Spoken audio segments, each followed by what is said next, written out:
Hello friends, royal chef Sujata ह्या चॅनलमध्ये आपले खूप खूप स्वागत आहे. आज आपण अधिक मास प्रभावी स्वस्तिक व्रत कसे करावे, स्वस्तिक काढण्याचे महत्त्व काय आहे ह्याची संपूर्ण माहिती आपण ह्या व्हिडिओमध्ये बघणार आहोत. जर आपल्याला रॉयल शेफ सुजाता हे चॅनल आवडले तर सबस्क्राईब करायला विसरू नका. बेल आयकॉनवरती क्लिक करा, लाईक करा, शेअर करा, कॉमेंट सेक्शनमध्ये आपले मत लिहायला विसरू नका. अधिक मास 17 मे 2026 रविवारपासून सुरू झाला आहे व 15 जून 2026 सोमवारपर्यंत आहे. अधिक मास हा भगवान विष्णू यांना समर्पित आहे. अधिक मासमध्ये व्रत, मंत्रजाप, पूजा अर्चा केली जातात. त्यामुळे भगवान विष्णू व माता लक्ष्मीची कृपा मिळते. अधिक मासामध्ये अजून एक प्रभावी व्रत केले जाते, ते म्हणजे स्वस्तिक व्रत होय. पण त्या अगोदर आपण स्वस्तिक काढण्याचे महत्त्व काय आहे ते पाहूया. स्वस्तिक हे वास्तुदोषासाठी खूप उपयुक्त आहे. आपण स्वस्तिक बघतो तेव्हा ते प्रत्येक दिशेने समान असते. स्वस्तिकला वास्तुदोषाचे प्रतीक मानले जाते. आपल्या घराच्या मुख्य दरवाजावरती आतून व बाहेरून स्वस्तिक लावले तर वास्तुदोष दूर होतो. स्वस्तिकचा प्रयोग केला तर धनवृद्धी, ग्रहशांती, रोगमुक्ती, वास्तुदोष, घरातील तणाव, अनिद्रा, चिंता पासून मुक्ती मिळते. आपल्याकडे पद्धत आहे की कोणते सिद्ध नवीन कार्य करण्या अगोदर स्वस्तिक काढतात. ज्योतिषशास्त्रानुसार स्वस्तिकला मंगल, मान सन्मान, सफलता व प्रगतीचे प्रतीक मानले जाते. स्वस्तिक काढण्याचे चमत्कारी फायदे आहेत, ते कोणते आहेत ते बघूया. आपल्या घराचे मुख्य दरवाजाच्या बाहेर व आतील बाजूस कुंकवाची पेस्ट बनवून त्याने स्वस्तिक काढावे. त्यामुळे घरातील आजारपण, चिंता दूर होईल. पण स्वस्तिक हे 6.5 इंचेस ह्या आकाराचे असावे. तसेच वास्तुदोष निघून जाईल. आपल्या घराच्या मुख्य दरवाजावरती पंचधातूचे स्वस्तिक लावावे, पण त्याची प्राणप्रतिष्ठा करून मगच लावावे.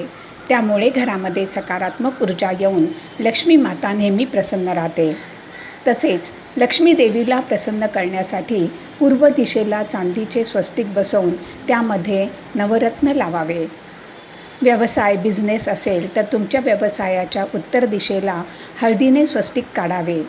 आपल्या घरातील देव्हाऱ्यामध्ये आपल्या इष्टदेवतासाठी स्वस्तिक काढून त्यावर आपल्या इष्टदेवांना ठेवावे. किंवा देव्हारा असेल तर तेथे पण स्वस्तिक काढावे. आपले देवता प्रसन्न राहतील. आपण कोणत्या पण इच्छापूर्तीसाठी पूजा करत असाल तर पूजा करतेवेळी स्वस्तिक काढून पंचधान्याचा दिवा लावून त्यामुळे आपली कार्यपूर्ती होते. जर आपल्याला रात्री झोपताना वाईट स्वप्न येत असतील किंवा झोपताना खूप बेचैन वाटत असेल तर आपल्या तर्जनीवर झोपण्याच्या अगोदर स्वस्तिक काढावे. जर आपली काही मनोकामना असेल तर देवळात जाऊन आपली मनोकामना पूर्ण होण्यासाठी उलटे स्वस्तिक काढावे. मग मनोकामना पूर्ण झाल्यानंतर परत देवळात जाऊन सरळ स्वस्तिक काढावे. आपल्या पितरांचा आशीर्वाद मिळवण्यासाठी आपल्या घरामध्ये गोबर म्हणजेच शेणाने स्वस्तिक काढावे. त्यामुळे घरामध्ये पितरांच्या कृपेने सुख, शांती व समृद्धी मिळते. आता आपण पाहूया अधिक मासमध्ये स्वस्तिक व्रत कसे करावे ह्याची संपूर्ण माहिती आहे. लक्ष देऊन ऐका. अधिक मास चालू झाला की आपण स्वस्तिक व्रत सुरू करावे. हे व्रत आपण महिनाभर करायचे आहे. आपल्याला हे व्रत करण्यासाठी उपवास किंवा विशेष पूजा अशी करायची गरज नाही आहे. पण आपण संकल्पयुक्त स्वस्तिक व्रत करावे. स्वस्तिक म्हणजे भगवान विष्णू यांचे आसन आहे. स्वस्तिकची आडवी रेषा म्हणजे विश्वाचा विस्तार व उभी रेषा म्हणजे विश्वाची उत्पत्ती व केंद्रबिंदू म्हणजे भगवान विष्णू यांचे नभिकमळ होय. अधिक मास हा खूप पवित्र महिना आहे.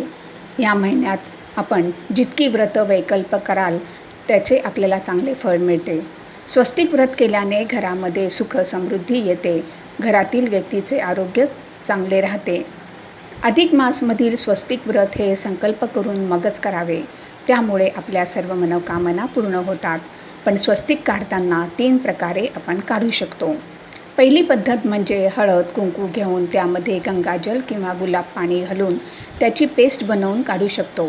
पहिल्या दिवशी हळद कुंकूनी स्वस्तिक काढले तर महिनाभर हळद कुंकूनीच स्वस्तिक काढावे. पहिल्या दिवशी स्वस्तिक काढले की दुसऱ्या दिवशी ओल्या कापडाने पुसून परत स्वस्तिक काढावे, असे 1 महिना करावे. दुसरी पद्धत म्हणजे आपण रांगोळीने सुद्धा स्वस्तिक काढू शकतो. पहिल्या दिवशी रांगोळीने स्वस्तिक काढले तर दुसऱ्या दिवशी कापडाने पुसून परत रांगोळीनेच स्वस्तिक काढावे. तिसरी पद्धत म्हणजे फुलांचे स्वस्तिक काढणे. आपण छान ताजी सुगंधी फुले घेऊन त्याने स्वस्तिक काढू शकता. मग दुसऱ्या दिवशी स्वस्तिकची फुलं काढून एका प्लास्टिक पिशवीत ठेवावी व दुसरी ताजी फुले घेऊन परत स्वस्तिक काढावे. महिनाभर स्वस्तिक काढले की सर्व फुले वाहत्या पाण्यामध्ये सोडून द्यावीत. आता आपण पाहूया स्वस्तिक व्रत करण्याची पद्धत काय आहे. अधिक मास सुरू झाला की पहिल्या दिवशी सकाळी लवकर उठून स्वच्छ कपडे परिधान करून पूजेला बसावे. त्या अगोदर आपण ठरवावे की स्वस्तिक व्रत आपण तुळशीच्या रोपाजवळ करणार की देवघरातील घराच्या जवळ करणार, म्हणजे आपल्या घरातील जे देवघर आहे तेथे करणार. मग स्वच्छ चौरंग घ्यावा. हळद कुंकूनी स्वस्तिक काढणार असाल तर हळद कुंकूमध्ये थोडेसे गंगाजल व गुलाब पाणी घालून पेस्ट बनवून स्वस्तिक काढावे. उलट स्वस्तिक काढू नये. मग त्याची हळद कुंकू अक्षता फुलं अर्पित करून दिवा अगरबत्ती लावून पूजा करावी व एक संकल्प करावा. संकल्प करताना उजव्या हातामध्ये थोडे जल घेऊन त्यामध्ये हळद कुंकू व फुले घेऊन आपल्या मनातील मनोकामना सांगून ती पूर्ण करण्यास मदत करावी. असे म्हणून पाणी तांबणामध्ये सोडावे. संकल्प फक्त पहिल्या दिवशी करावा. मग महिनाभर स्वस्तिक काढून पूजा करावी व आपली मनोकामना 100% पूर्ण होईल. अधिक मासाच्या शेवटच्या दिवशी उद्यापन करावे.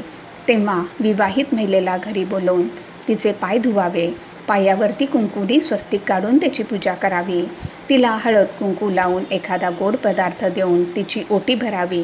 शक्य असेल तर जेवायला बसवावे. अशा प्रकारे हे व्रत पूर्ण करावे. फ्रेंड्स, जर आपल्याला रॉयल शेफ सुजाता हे चॅनल आवडले तर सबस्क्राईब करायला विसरू नका. यापुढे सुद्धा आपण अशीच उपयुक्त माहिती बघणार आहोत. धन्यवाद.